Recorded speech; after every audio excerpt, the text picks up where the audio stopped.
नमस्कार, मी गणेश शिंदे. आपण पाहत आहात राजमुद्रा न्यूज लाईव्ह. एकंदरीत पाहायला गेलं तर महाराष्ट्राचं राजकारण हे नेमकं कोणत्या दिशेने चाललंय आणि महाराष्ट्राचं प्रशासन सुव्यवस्था ठिकाण्यावर आहे का, हा देखील प्रश्न उद्भवतोय.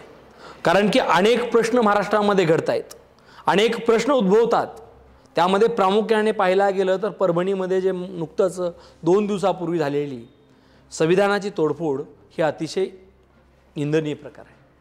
कारण की जो भारत देश संविधानावर चालणारा देश आहे, त्याच संविधानाची अशा प्रकारची विटंबना करणं आणि करणाऱ्या व्यक्तीला धरल्यानंतर ताबडतोब त्यांच्यावर कारवाई आणि त्याच्यावर वेगवेगळे गुन्हे दाखल करून त्यांना अतिशय कठोरातली कठोर शिक्षा होणं गरजेचे आहे.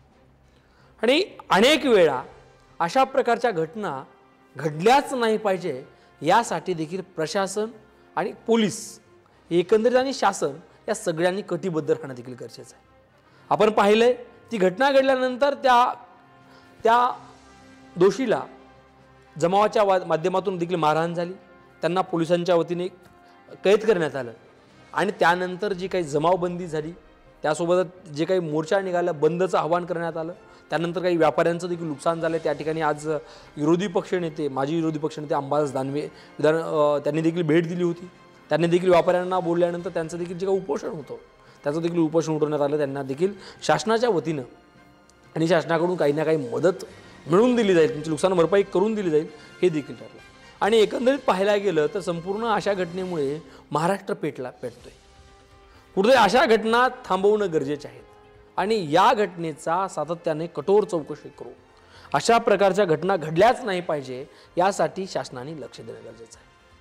आणि त्यासोबतच आपण पाहिलं की बीडच्या प्रकरणामध्ये भर दिवसा एखाद्या सरपंचांना गाडीतून ओढलं जातं आणि त्याची हत्या केली जाते आणि त्याला डायरेक्ट मारलं जातं. त्याच्यामध्ये 5-6 आरोपी देखील सापडतात, त्याच्यापैकी 2-3 आरोपी सापडले देखील आहेत, पोलिसांच्या हाती देखील लागलेत. त्यासोबतच परळीमध्ये दुसरं एक अपहरणाचं प्रकरण असेल. आणि जर एकंदरीत पाहायला गेलं तर या महाराष्ट्रामध्ये अनेक वेळा म्हणजे महाराष्ट्र म्हणजे सुसंस्कृत महाराष्ट्र, या महाराष्ट्राचे पहिले मुख्यमंत्री यशवंतराव चव्हाण साहेब राजकारण कसं असावं त्यांच्याकडून ते शिकलं गेलेलं पाहिजे.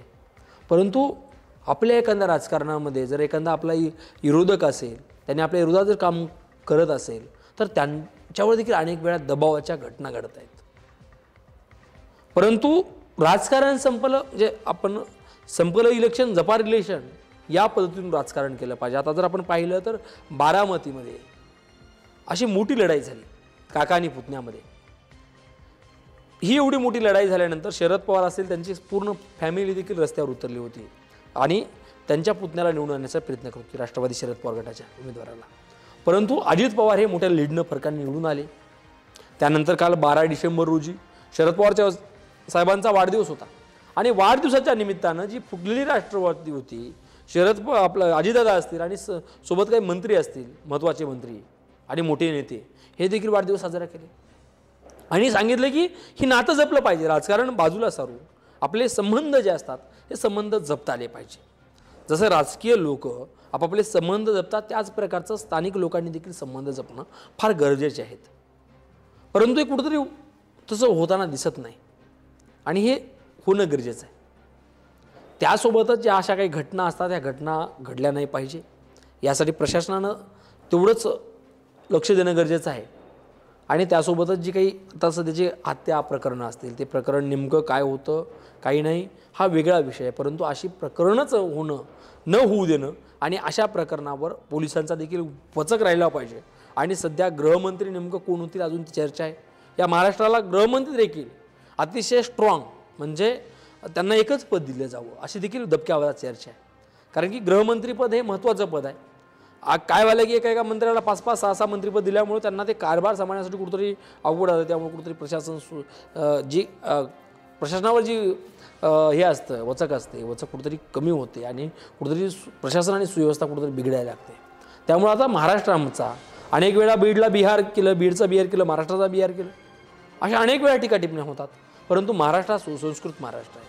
महाराष्ट्र अतिशय सुसंस्कृतच राहावा यासाठी पोलीस प्रशासनाचं फार महत्त्वाचं योगदान आहे. त्यामुळे महाराष्ट्राला यावेळेस पूर्ण वेळ गृहमंत्रीपद एकाच व्यक्तीला देणं गरजेचं आहे अशी देखील चर्चा आहे.